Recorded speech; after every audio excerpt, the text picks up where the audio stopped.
region owes its name to the park's main attraction, a rare and natural phenomenon that has transformed wood into stone.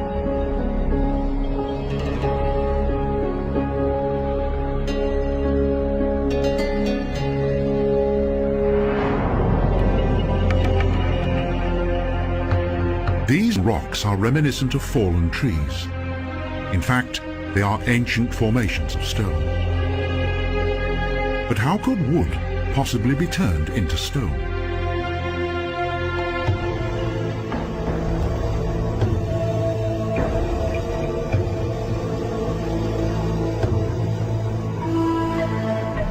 Long ago, this landscape was covered by a dense forest. Mighty rivers cut across the terrain.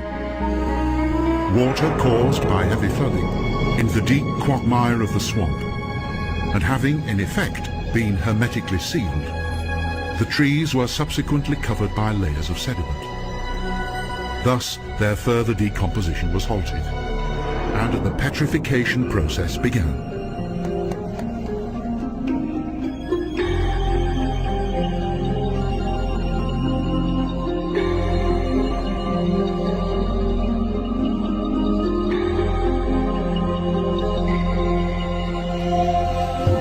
Mud, sand and volcanic ash settled above the trees that gradually absorbed minerals from the surrounding moisture.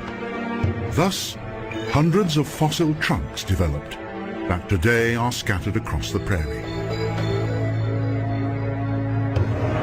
The large percentage of silicon in the groundwater delayed the natural decaying process and at the same time created the amazing transformation of the trees.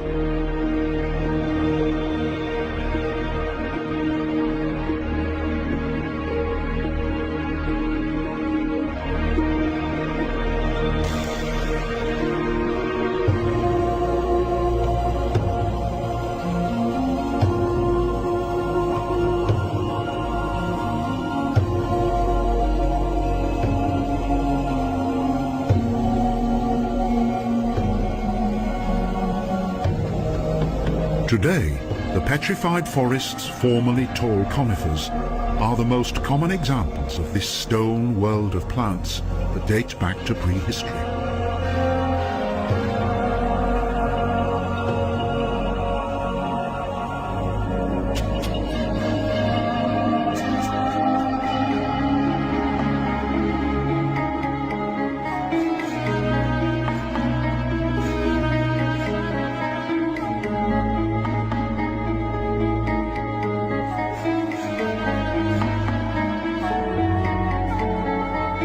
The numerous colours of the pure quartz and various other varieties of these stone trees are quite remarkable and are in stark contrast to the bright blue of the mostly cloudless sky.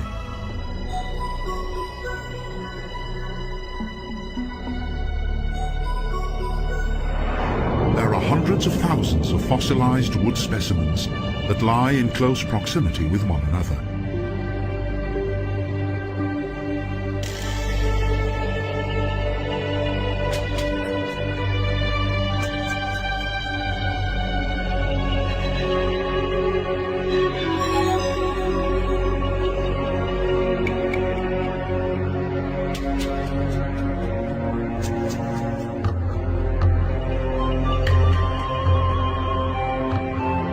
In this isolated area that is known as the Badlands, there is little vegetation, and it is therefore quite unusual to encounter any form of wildlife.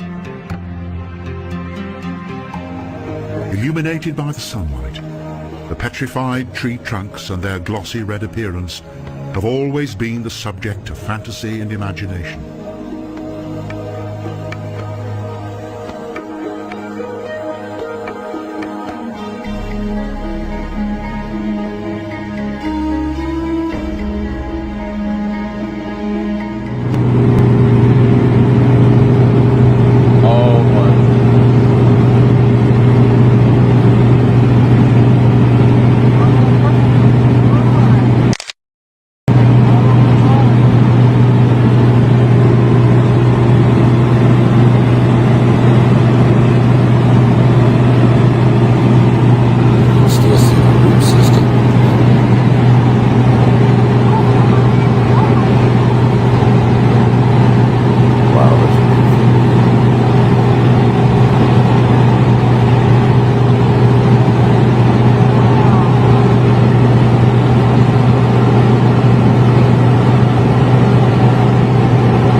tree in the midst of the earth, and the height thereof was great.